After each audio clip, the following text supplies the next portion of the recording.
नमस्कार, हमारा उत्तराखंड देख रहे हैं आप। मैं हूं आपके साथ सपना दीपक मद्देशिया। बुलेटिन का आगाज करेंगे। धर्मनगरी हरिद्वार में इन दिनों गंगा बंदी हो रखी है। बता दें, इस दौरान गंगा की सफाई में भ्रष्टाचार का आरोप लगाते हुए निवर्तमान मेयर अनीता शर्मा के नेतृत्व में कांग्रेस कार्यकर्ताओं ने सिटी मजिस्ट्रेट कार्यालय पर धरना प्रदर्शन किया। इस दौरान मेयर ने सिटी मजिस्ट्रेट को ज्ञापन भी सौंपा। इस मौके पर निवर्तमान मेयर अनीता शर्मा ने कहा कि सफाई के नाम पर जनता और श्रद्धालुओं के साथ धोखा किया जा रहा है। इसी के साथ साथ लोगों को भी गंगा में गंदगी नहीं डालनी चाहिए। कई जगह पर जेसीबी द्वारा सिर्फ खानापूर्ति की जा रही है।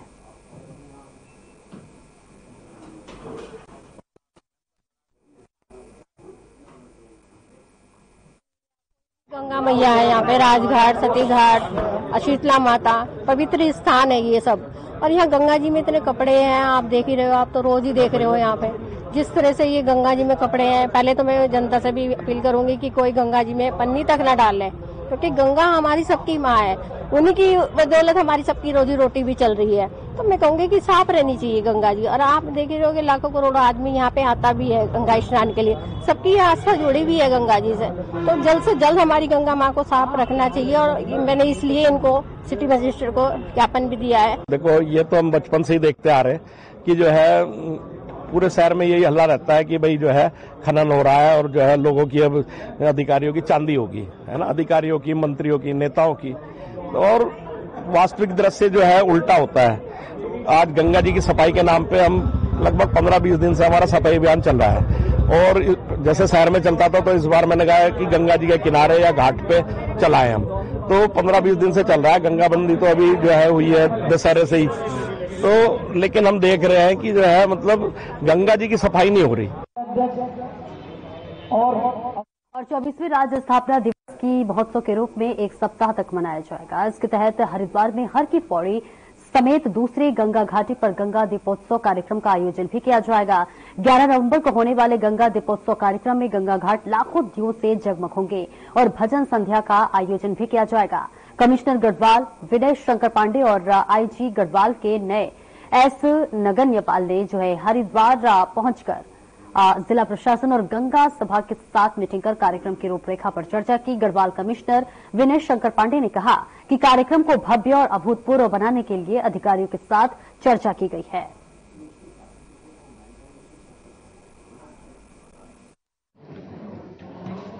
हम सभी भली भांति जानते हैं कि उत्तराखंड राज्य स्थापना के 24 वर्ष पूरे होने जा रहे हैं और उत्तराखंड राज्य 25वें वर्ष में प्रवेश कर रहा। तो इस बार माननीय मुख्यमंत्री जी का बड़ा ही स्पष्ट निर्देश था कि जो हमारा उत्तराखंड राज्य स्थापना का जो महोत्सव है वो पूरे एक सप्ताह कार्यक्रम चलेगा।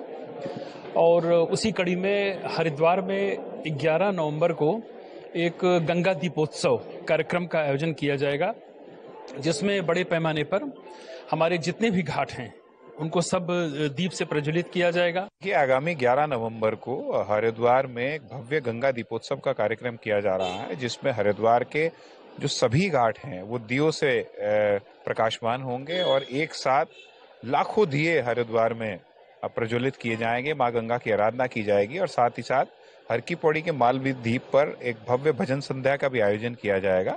और प्रशासन, सभी सामाजिक संस्थाएं, सिडकुल और जो भी हरिद्वार के शहरवासी हैं वो इस भव्य आयोजन में शामिल होंगे। और इसको एक भव्य आयोजन हमारे बनाने का एक उद्देश्य है।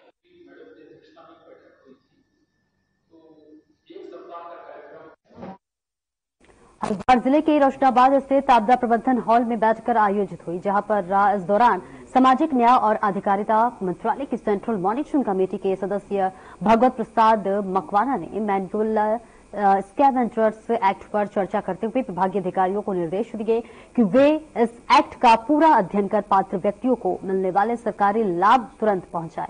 इसको लेकर भगवत प्रसाद मकवाना ने जानकारी दी है कि सेफ्टी टैंक की सफाई के दौरान होने वाली दुर्घटनाओं में मुआवजे की राशि 10 लाख से बढ़ाकर 30 लाख रुपए कर दिया गया है और ये फैसला सरकार ने सुरक्षा को और मजबूत करने के लिए लिया है। बैठक में एमएनए तरुण चौधरी और अपर जिला अधिकारी पीएल शाह भी मौजूद रहे।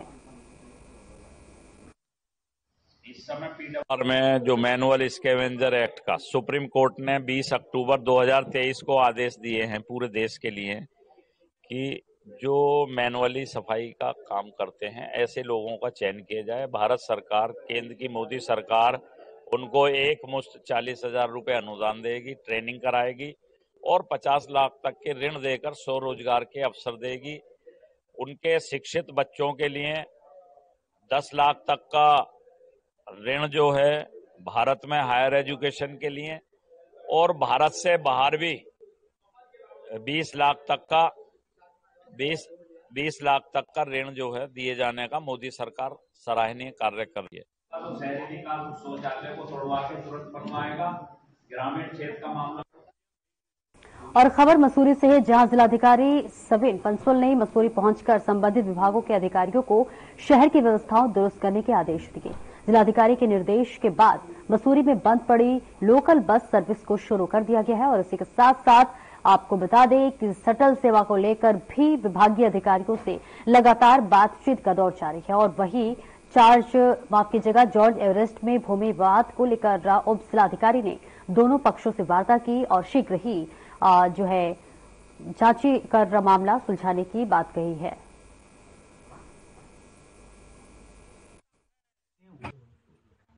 यहाँ पे काफी जेन्युइन है। लोगों का ऐसा कहना है कि इनको कहीं ना कहीं रास्ते से अपने घर में जाने में दिक्कत हो रही है, तो इसी संबंध में इनकी समस्याओं को सुना गया है और इस पे एक प्रॉपर जांच करा करके देखेंगे कि इनको इस प्रकार की असुविधा ना हो। मैडम, आपने बात की है कि जो पर्यटन विभाग है उनके पक्ष को भी सुना जाएगा, तो कितना समय लगेगा, क्योंकि लोग काफी परेशान हैं। हाँ जी, इसको जल्द से जल्द किया जाएगा क्योंकि आप सभी को पता है कि मसूरी में हमारे और भी काम चल रहे हैं, तो इसको प्राथमिकता से लेते हुए इसकी जल्द सुनवाई की जाएगी और समाधान निकाला जाएगा। 2 दिन में, 4 दिन में, 10 दिन में बैरियर और गेट एक तरीके से अवैध। और रानी पोखरी के शांतिनगर गांव में आम के पेड़ काटे जाने के संबंधी मामले में जिला प्रशासन ने जांच बैठा दी है। जी हां, डीएम ने जांच के लिए संयुक्त जांच समिति का गठन किया है। समिति के निर्धारित समय पर जांच पूरी कर रिपोर्ट सौंपेगी। बीते रविवार को तस्करी ने आपको बता दें, रानी पोखरी की शांतिनगर गांव में आम के दशकों पुराने एक बगीचे में 96 पेड़ों को काट दिया था। मामले की जो है भनक लगने पर वन विभाग ने 42 तस्करों को घेर लिया है। बाद में इन्हें रेंज कार्यालय लाया गया, जहां नाचके घटनाक्रम के वन विभाग ने उद्यान विभाग के अधिकार क्षेत्र की बात कहकर सभी 42 लोगों को छोड़ दिया था।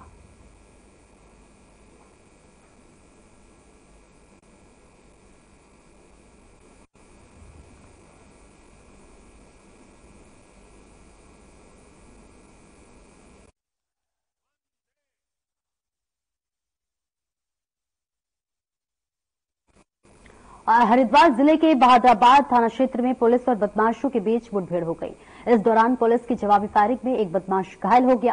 पुलिस की गोली बदमाश के पैर में लगी है, जिसके बाद उसे तुरंत गिरफ्तार कर लिया गया और इसी के साथ साथ बता दें कि 3 अन्य आरोपी मौका पाकर फरार हो गए। घटना की जानकारी मिलते ही एसएसपी प्रमेंद्र सिंह डोभाल जिला अस्पताल पहुंचे और स्थिति का जायजा लिया और मामले को लेकर बताते चले कि पुलिस ने बताया है कि ये बदमाश रुड़की के नगला इमरती इलाके में एक खनन कारोबारी पर हमला करने की योजना बना रहे थे। तो इसी के साथ साथ वही एसएसपी डोभाल ने बताया है कि फरार आरोपियों की गिरफ्तारी के लिए क्षेत्र में सघन तलाशी अभियान चलाया जा रहा है और जल्द ही उन्हें पकड़ लिया जाएगा।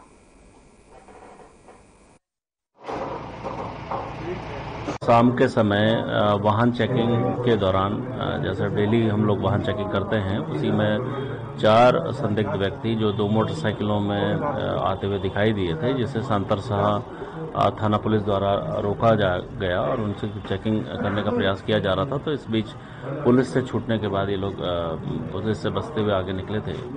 इस बीच जो है रुड़की थाने की भी फोर्स को और सेंटर से सभी जगह बताया गया कि कॉम्बिंग जब की गई तो कोर कॉलेज के पास में ये एक साइड रास्ते में इनके साथ पुलिस के साथ मुठभेड़ में एक व्यक्ति घायल हुआ है, जिसका नाम नीतीश है। उसको यहाँ पर लाया भी गया है और 3 लोग इसमें और थे जो अभी फरार हैं, उनकी कॉम्बिंग अभी और वही हरिद्वार जिलाधिकारी कविंद्र सिंह ने राजकीय उच्च माध्यमिक प्राथमिक विद्यालय जगदीपुर में एक औचक निरीक्षण किया और इस दौरान उन्होंने परीक्षा के दौरान एक कथा में प्रश्न पत्र समय से वितरित न होने पर नाराजगी जताते हुए छात्रों को अतिरिक्त समय देने के निर्देश दिए। वहीं आपको बता दें, जिलाधिकारी के दौरे के दौरान स्कूल परिसर में स्थित आंगनबाड़ी केंद्र में पंजीकृत 25 में से 2 बच्चे उपस्थित पाए गए, जिस पर राज्य जिलाधिकारी ने कड़ी फटकार लगाई है और इसी के साथ साथ 100% उपस्थिति के लिए अभिभावकों को जागरूक करने के निर्देश भी दिए हैं।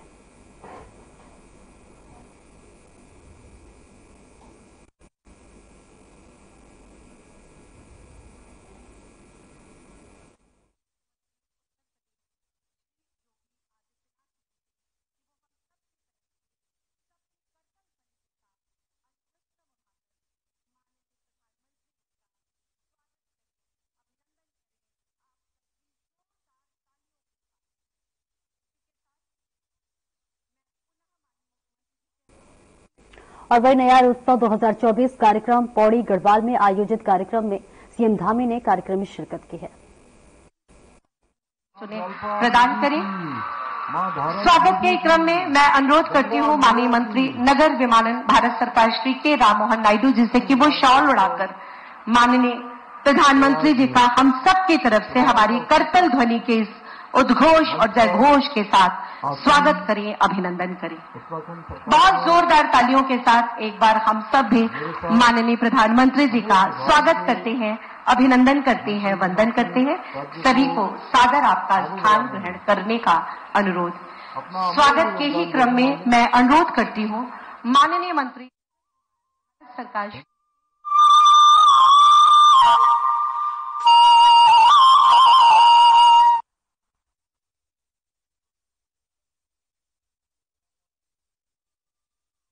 संघर्ष करती हैं, लगातार विकास योजनाओं के लिए हमेशा प्रयत्नशील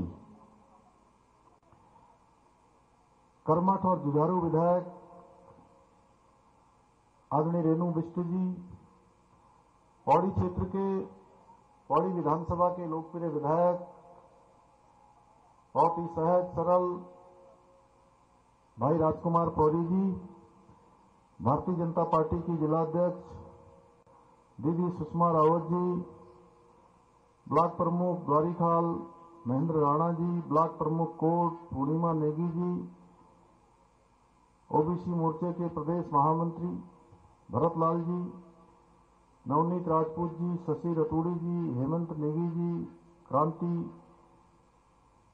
किशोर जी, यशोदा देवी जी, जिलाधिकारी आशीष चौहान जी और वरिष्ठ पुलिस अधीक्षक श्री लोकेश्वर जी और यहाँ आए हुए हमारे सभी क्षेत्र के सभी गणमान्य, सभी जनप्रतिनिधिगण, जिला पंचायत, क्षेत्र पंचायत, हमारे यहाँ के ग्राम प्रधान दीप जी और सभी बड़े बुजुर्ग, सभी उपस्थित माताएं बहनें मेरी जो बड़ी संख्या में यहाँ पर आई हैं,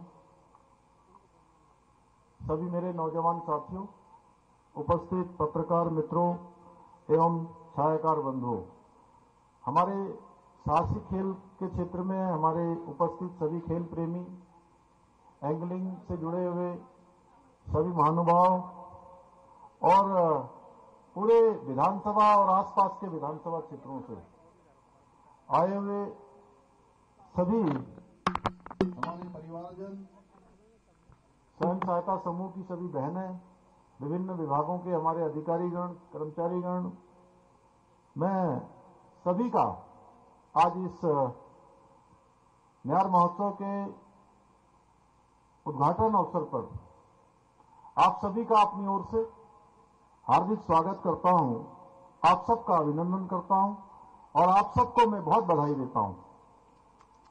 और ये उत्सव वास्तव में जब भी कोई उत्सव होता है तो उत्सव ये किसी हमारे लिए सबके लिए खुशी का अवसर होता है, हर्ष और उल्लास का अवसर होता है, हमारे अंदर नई चेतना, नए उमंग का अवसर होता है। और आप सब भी मैं देख रहा हूं दूर दूर से आज इस उत्सव में भाग लेने आए हैं।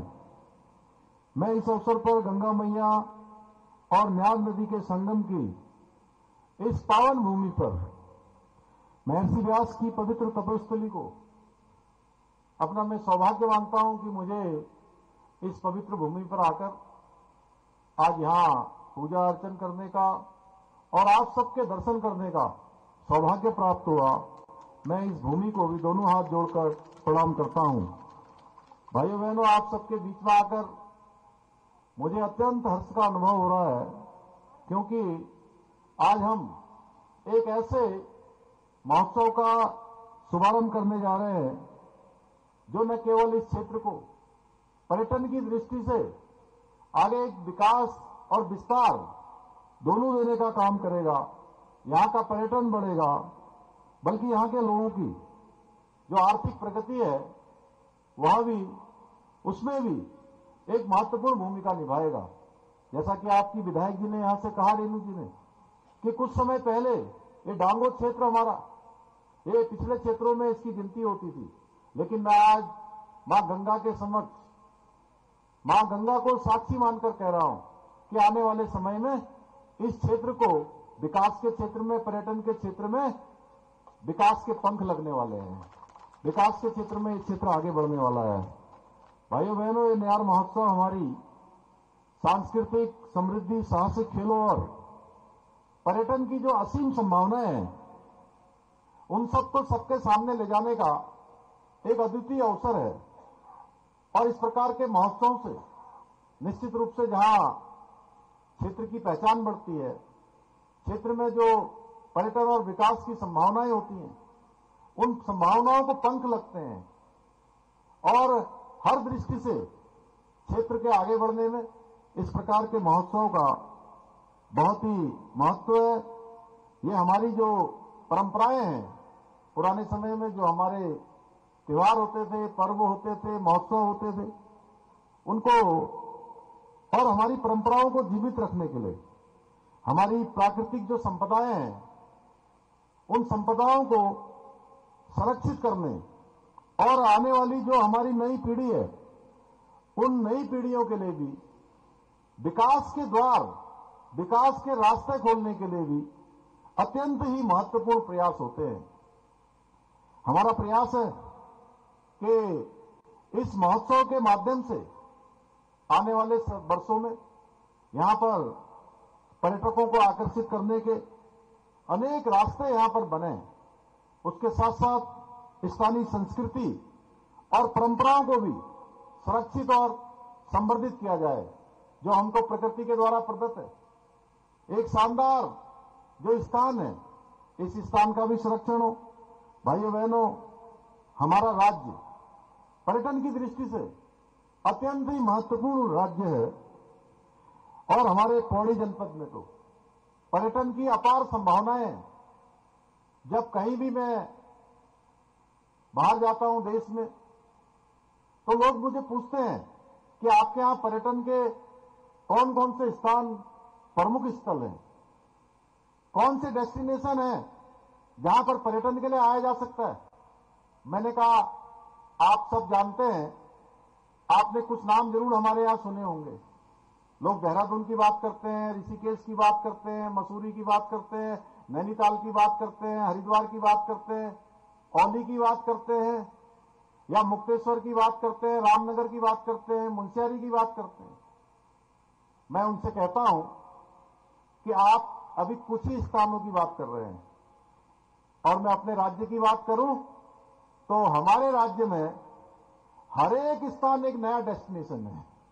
जहां भी आपकी नजर जाएगी वहीं एक नया डेस्टिनेशन दिखाई देगा। आज ये डांगोर क्षेत्र में, ये बिचले क्षेत्र में, बिचला कह रही ना, बीच वाला क्षेत्र, तो बिचला क्षेत्र भी जो है हमारा एक नया डेस्टिनेशन है। मैं बधाई देना चाहता हूं विधायक जी को, हमारे जिला प्रशासन के लोगों को और आप सब लोगों को कि यहां पर एक शानदार महोत्सव हो रहा है, और इस महोत्सव के बाद ये तय मानिए यह भी हमारे राज्य का एक नया डेस्टिनेशन देश दुनिया के सामने होगा। हमारा प्रयास है कि इस महोत्सव के माध्यम से पर्यटक यहां आए, हमारी स्थानीय संस्कृति, हमारी परंपराएं वह भी आगे बढ़े। भाइयों बहनों, आज हम इन सभी संभावनाओं को पर्यटन के मानचित्र में लाने के लिए, उनको उजागर करने के लिए ही ऐसे 3 दिवसीय न्यार महोत्सव का आयोजन यहां पर किया जा रहा है। हम सभी जानते हैं कि हमारे राज्य के अंदर साहसिक पर्यटन के क्षेत्र में भी अनेक संभावनाएं हैं और साहसिक पर्यटन का केंद्र बिंदु हमारा राज्य है। और इस प्रकार के महोत्सव से जो हमारे साहसिक पर्यटन के खेल हैं, उन खेलों को भी बढ़ावा मिलने वाला है। यहां पर राफ्टिंग हो रही है, मैं देख रहा हूं। पहले राफ्टिंग केवल एक स्थान पर होती थी, 2 स्थान पर होती थी। आज राफ्टिंग के भी नए डेस्टिनेशन खुल रहे हैं। राफ्टिंग करने वाले आएंगे तो निश्चित रूप से इस क्षेत्र में व्यापार भी बढ़ेगा, लोगों की आर्थिकी भी बढ़ेगा, उनका काम भी बढ़ेगा। आने वाले समय में पर्यटक यहां आएंगे तो नए होम स्टे खुलेंगे। हमारी बहनें स्वयं सहायता समूह की जो आज एक से एक अच्छा उत्पाद बना रही है। जब मैं वहां से निकल रहा था, मैं, धन सिंह जी, विधायक जी, हमारे सभी लोग, तो इतना अच्छा वो तिल की चटनी बना के लाई है, घर से दाल की पकौड़ी बना के लाई है। उसको देखते ही मुंह में पानी आ जाता है। और इनके जो ये उत्पाद हैं, ये व्यंजन हैं, इनको भी पूरी देश दुनिया के अंदर पहचान मिलेगी। भाइयों बहनों, हम सभी जानते हैं कि हमारे यहां पर अपार संभावनाएं हैं और हमारी सरकार का भी प्रयास है कि जितनी भी संभावनाएं हैं, चाहे वो साहसिक खेलों के क्षेत्र में हो, चाहे वो इको टूरिज्म के क्षेत्र में हो, या हमारी बहनों को, हमारी मातृशक्ति को, उनको अनेक अवसर देने के हों, हम इसको हर संभावनाओं को खोजते हुए इन सभी को एक प्रमुख केंद्र के रूप में विकसित करना चाहते हैं। न्यार महोत्सव के दौरान आयोजित होने वाली यहां पर एंगलिंग, राफ्टिंग, कैंकिंग, ट्रैकिंग और साइकिलिंग जैसी जो साहसिक गतिविधियां हैं, वो हमारे साहसिक खेल के प्रेमियों को एक बड़ा मंच प्रदान करेगी और आने वाले समय में देश विदेश के पर्यटकों को भी इस क्षेत्र में आकर्षित करेगी। आज भी मैं देख रहा हूं ऋषिकेश के हमारे पूज्य स्वामी जी यहां पर आए हुए हैं। कौन से स्वर्ग आश्रम? वर्णी आश्रम के स्वामी जी ने आज मुझे भी अपना आशीर्वाद प्रदान किया, मंत्री जी को, विधायक जी को, सभी को आशीर्वाद भी दिया। और आपके साथ एक बड़ा दल भी आया है। जरा सभी दल के लोगों को खड़ा कर दीजिए। एक बार हमारे विदेशों के तमाम लोग यहां पर आए हुए हैं। आपका भी हम देवभूमि उत्तराखंड आगमन पर आपका स्वागत करते हैं, आपका अभिनंदन करते हैं। एक बार जोर से तालियां बजा दीजिए। ये तो उत्सव हो रहा है और ये हमारे उत्सव में भाग लेने आए हैं। हम सबका कर्तव्य है कि हम सबका स्वागत करें। स्वामी जी, आपका और आपकी टीम का सबका स्वागत, वेलकम देवभूमि उत्तराखंड में।